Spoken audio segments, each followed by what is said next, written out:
جی بھائی بس خاموش ہے. سب سے پہلے عمرہ مبارک آپ. شکریہ. یہ بتائیے جس طرح سے کل سی ایم جو ہے ہوم منسٹر سے بھی ملے سے اور اسٹیٹ ہوڈ کے بارے میں بھی انہوں نے بیان دیا, تو اس والے سے کیا کہنا چاہیے آپ؟ دیکھیے جو ابھی حال ہی میں دو حادثے ہوئے, ایک بومائی سوپور میں وسیم میر کے ساتھ جس طرح اس کو نہتے آدمی کو, ایک ٹرک ڈرائیور غریب ہے, جس طرح اس کو گولی مار دی گئی, اور جو ڈاکٹر نے بھی بتایا کہ بہت نزدیکی سے اس کو گولی مار دی گئی. ٹائر کی وجہ سے اس کو گولی نہیں لگی بلکہ اسٹریٹ اس کو گولی مار دی گئی. اور اس کے بعد کٹھوا بلاور میں جیسے مکھن دین کو پولیس ہماری رکھوالی کے لیے ہے, اس کو اتنا ٹارچر کیا کہ وہ خودکشی کرنے کے لیے مجبور ہو گیا.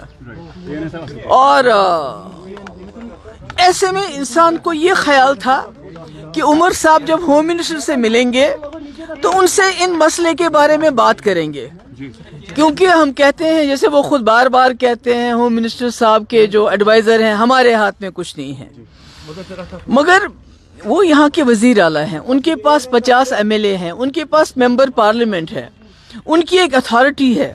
اگر PDP والے ہوم منسٹر سے پوچھنا چاہیں تو ہم نہیں پوچھ سکتے, پر کہ عمر صاحب کو چیف منسٹر اگر وہ گئے تو ان کو وہاں ہوم منسٹر صاحب سے بات کرنی چاہیے تھی کہ اگر جموں کشمیر میں آپ کہتے ہیں حالات بالکل ٹھیک ٹھاک ہیں, ملیٹنسی کے ساتھ آپ مقابلہ کر لیجئے, مگر جو عام لوگ ہیں, جو بے گناہ لوگ ہیں, ان کے ساتھ آرمی کی طرف سے کسی آرمی کے, میں نہیں کہتی ساری آرمی خراب ہے, مگر اگر کوئی غلطی کرتا ہے اس کی نشاندہی ہونی چاہیے, اس کو سزا ملنی چاہیے.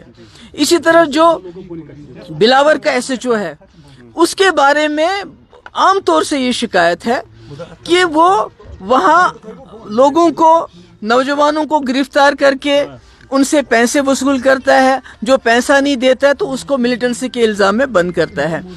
آپ نے بھی وہ ویڈیو دیکھی ہوگی مکھن دین کی, وہ تو دل دہلانے والی چیز ہے. 25 سال کا جوان, چھوٹے چھوٹے 2 بچے, تو اس کو اتنا مجبور کیا گیا ہے کہ قرآن پاک کو ہاتھ میں لے کے وہ خودکشی کرتا ہے.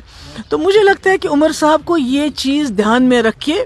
اسٹیٹ ہوڈ تو ٹھیک ہے, آج نہیں کل نہیں پرسوں اسٹیٹ ہوڈ تو مل ہی جائے گا, مگر یہ جو جموں کشمیر کے لوگوں نے اتنی بڑی تعداد میں ووٹ دیا اس سرکار کو, کہ سب سے پہلے تو جان ہے تو جہان ہے.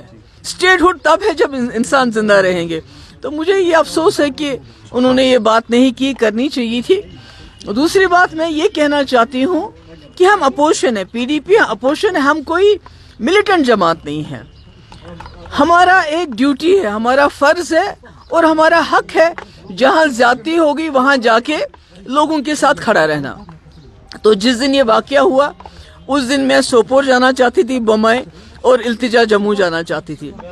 بنا کسی بات کے سیکورٹی لائن سے کوئی ہمیں بتایا نہیں گیا کہ آپ کیوں نہیں جا سکتے, تو ہمارے گیٹ کے اوپر کنڈے دار تار, بڑے بڑے پتھر, بڑے بڑے تالے لگائے گئے. مطلب یہ کیا ہے؟ میں ایک چیف منسٹر رہ چکی ہوں, ہوم منسٹر کی بیٹی ہوں.